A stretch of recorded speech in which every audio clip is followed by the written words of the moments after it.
Goodbye Forever, Volume 2 by Ngak'chang RInpoche. Chapter 3, Part 1. Mojo Hand, 1972. We paid for our meals at the Hop Blossom and went back to the art school for the afternoon session of life drawing. This time it was short poses. 1 minute and the pose would change.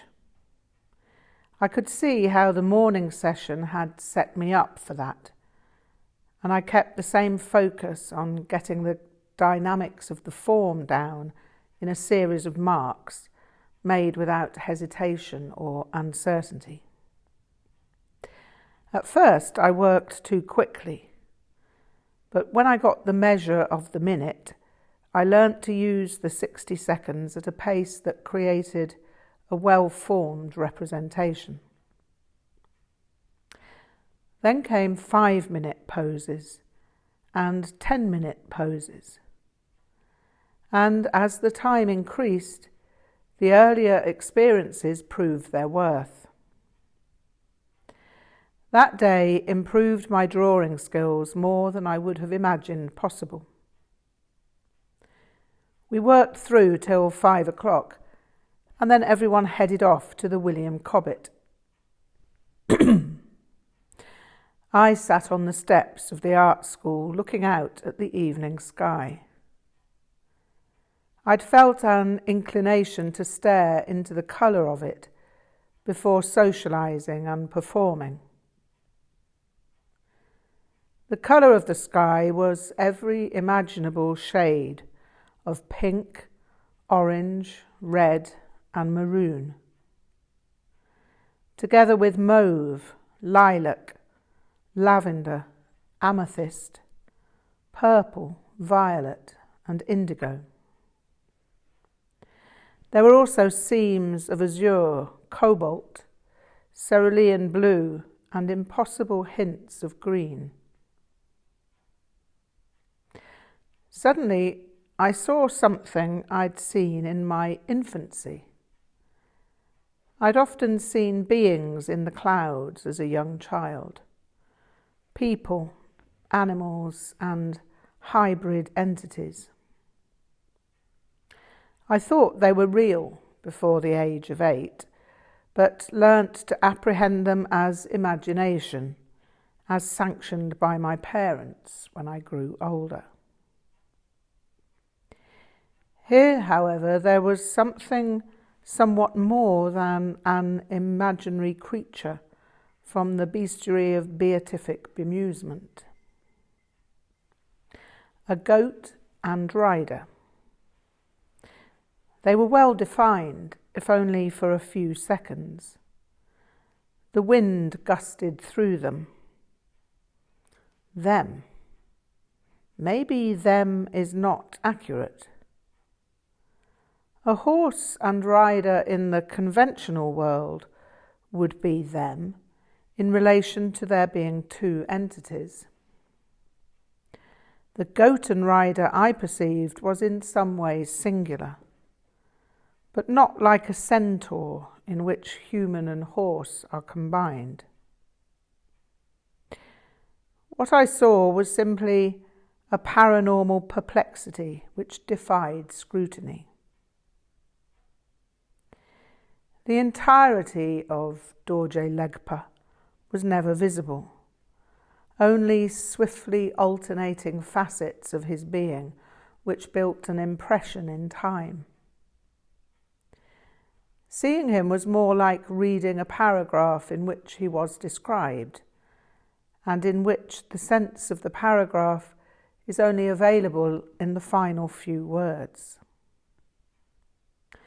The paragraph was made of cloud, erratically riven by cloud. The clouds continually coagulated, coalesced and vaporized. I tried to get what I saw into focus, and that is probably what dispelled the apparition. The name was there, but was I certain? Dorje Legpa was the sound I'd apprehended. I'd not had to search for the name. It self-enunciated. I don't know how long I sat there on the steps, but darkness had fallen by the time I made my way to the William Cobbett. Everyone was there when I arrived.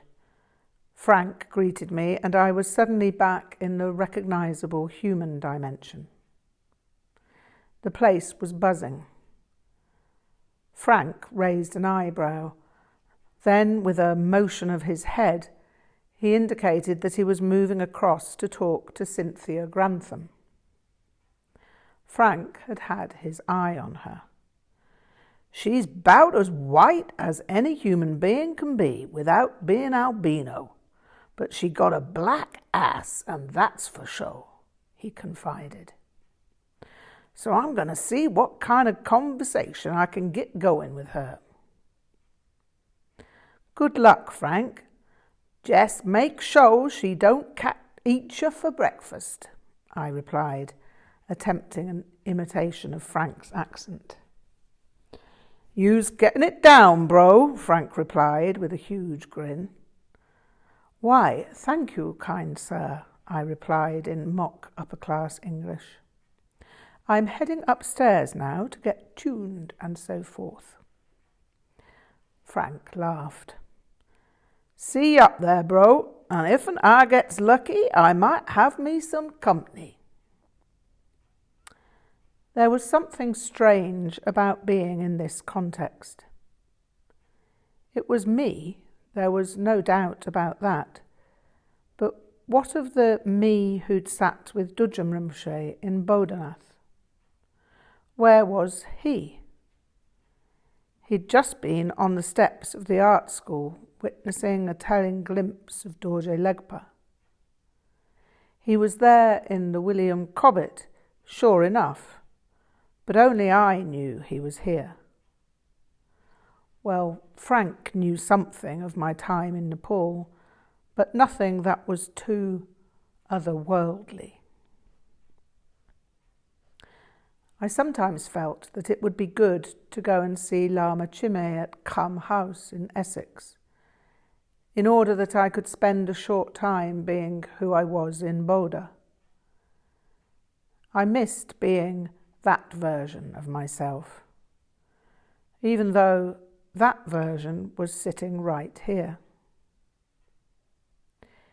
It occurred to me that there was something missing in how I felt. I experienced no difference in terms of my orientation toward Kyabjé Düd'jom Rinpoche, but I felt different in relation to myself. It was as if I was unaccountably 10 years younger in terms of maturity. It was a loss of confidence in what the Aro Tulku was supposed to be. It's not that I really felt like a Tulku in Nepal and India, because I had no idea how a Tulku might feel.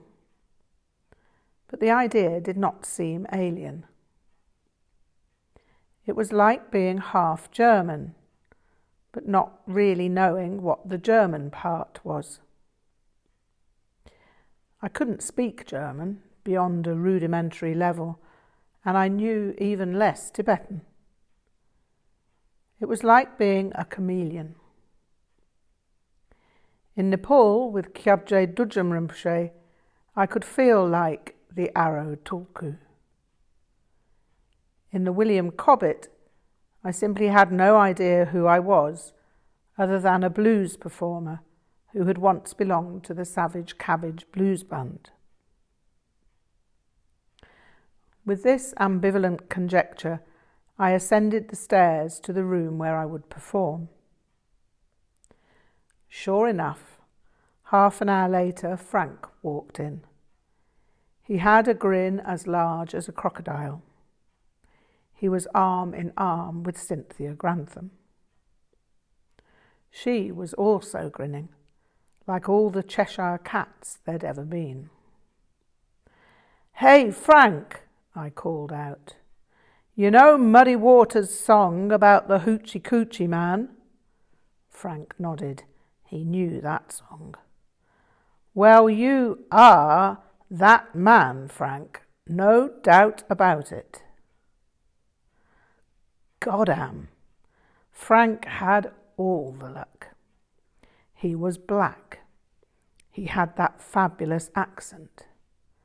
The ladies swooped down on him from every direction. Not that I'd want the attention Frank got from ladies.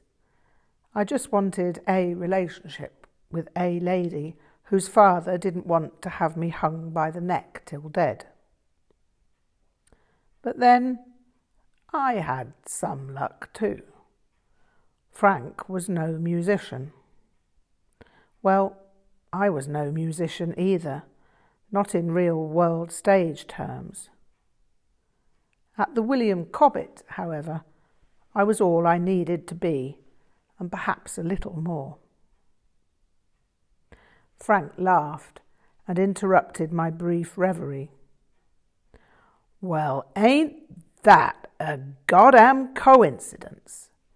I just said the self-same thing to Cynthia here just 'fore we came up.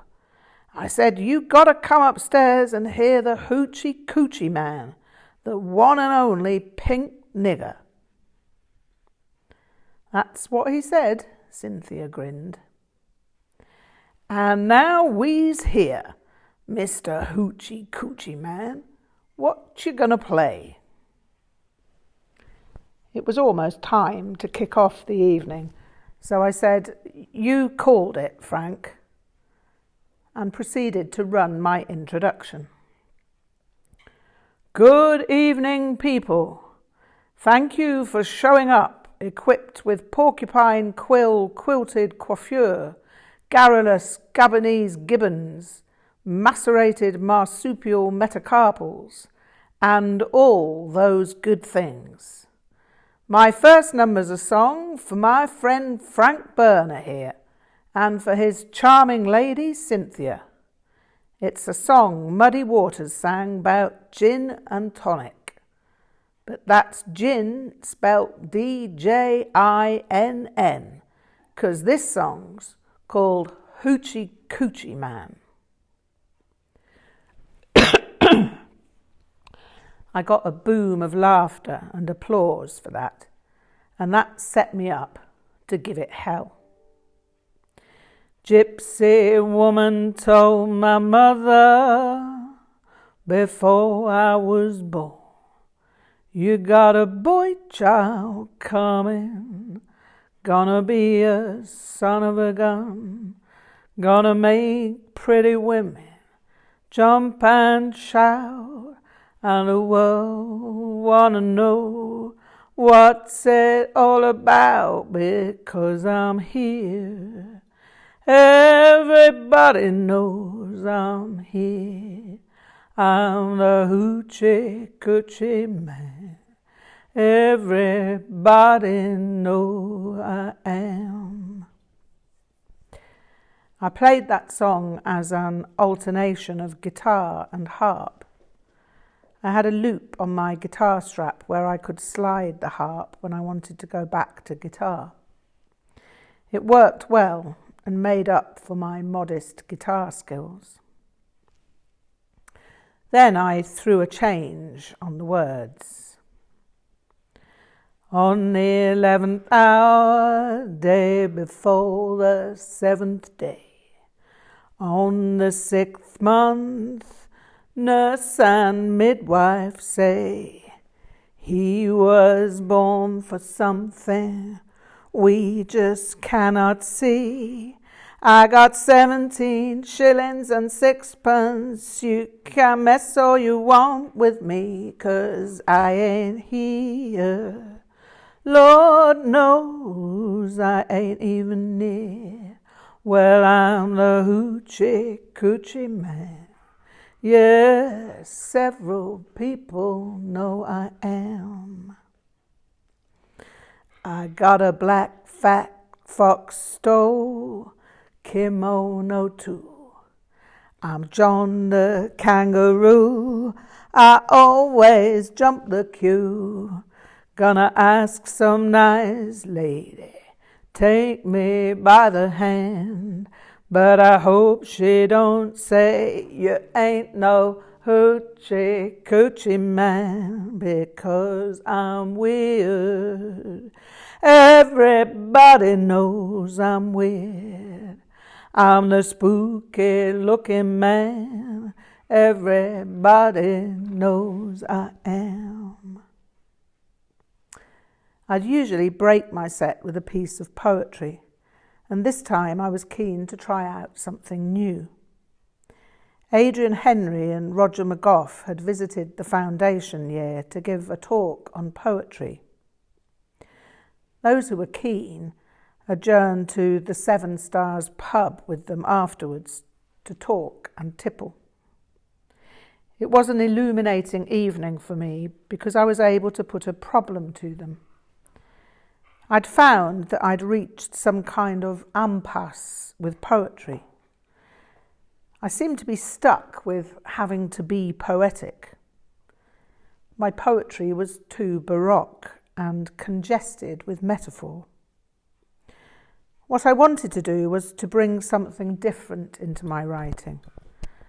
I wanted to be able to introduce a mundane element, but had no idea how to do that without it seeming contrived.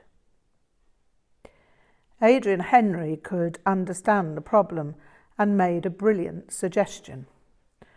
Why not just write a list of as many different places as you can imagine where poetry could be performed? So that is exactly what I did. And tonight was its first outing. I've got a thing for you now, good people. It's a thing I've never tried before. If you like it, you can thank Adrian Henry for giving me the idea. And if you don't, I suppose I'll have to rethink it. It's called List of Settings for Poetry, and it's dedicated to Adrian Henry and Roger McGough.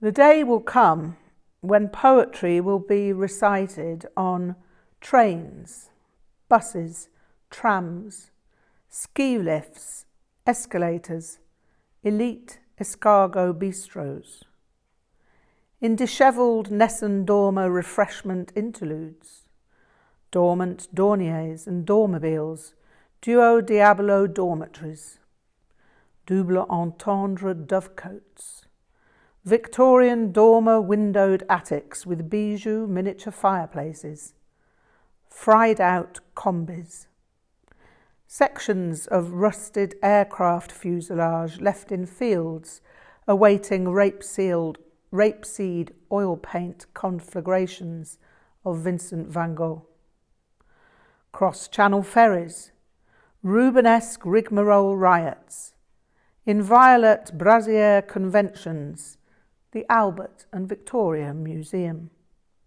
the Albert Hall, replete with holes, stately home garden parties, replete with salmon and cucumber sandwiches, in plum patisserie potting sheds, atavistic abattoirs of abstract art, ghastly glens under grimoires of moonlight, crab apple orchards, gallows tree arboretums, covert culvert confectionery congresses, airport waiting lounges, Simone de Beauvoir reenactment soirees, sultry skylark meadows, fundamentalist ski resorts and bicycle sheds.